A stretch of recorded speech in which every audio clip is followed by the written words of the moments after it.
The Magre family are mourning the loss of their son and brother. 22-year-old Ahmed was one of 4 people killed in a security operation in Indian-administered Kashmir on November 15th. The poor thing was innocent, working as a cleaner, making tea, and you label him a militant. I have 2 more brothers, and they too have to go out for work.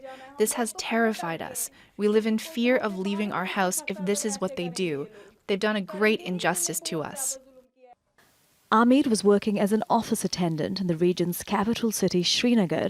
His family deny police accusations that he worked for a Pakistani militant who was also killed in the operation, along with 2 civilians. Ahmed's father, Mohammed, shows Al Jazeera his award for bravery in fighting rebels in 2005. It's very sad that one man has been fighting for India and his own son is killed and called a militant. What kind of justice is this? And on top of that, his body isn't even returned to us. The killings of the 2 civilians in the same incident led to protests, and in a rare move, security forces returning the bodies to their families. The government has ordered an investigation into the operation, but civil society groups say it won't be independent. I don't think a magisterial inquiry would lead to anything. A judicial inquiry would be more independent, but whether that will also satisfy the local population is very difficult to say. Such is the level of distrust between the central government and the local people. Hardly anybody gets punished. There have been some army people who got punished in the past, but otherwise nothing much happens. International organizations joined in the criticism of the Indian government this week. That's after the National Investigation Agency, or NIA, raided the home and office of prominent human rights activist Puranam.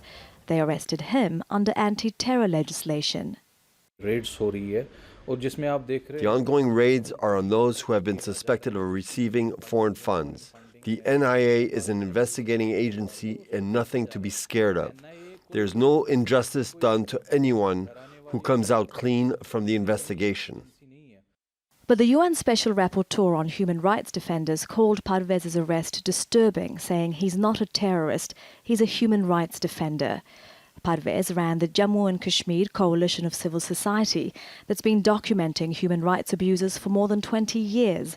As the Magre family hope and wait for Ahmed's body to be returned, supporters of Parvez say his work is now more important than ever. Elizabeth Puranam, Al Jazeera, New Delhi.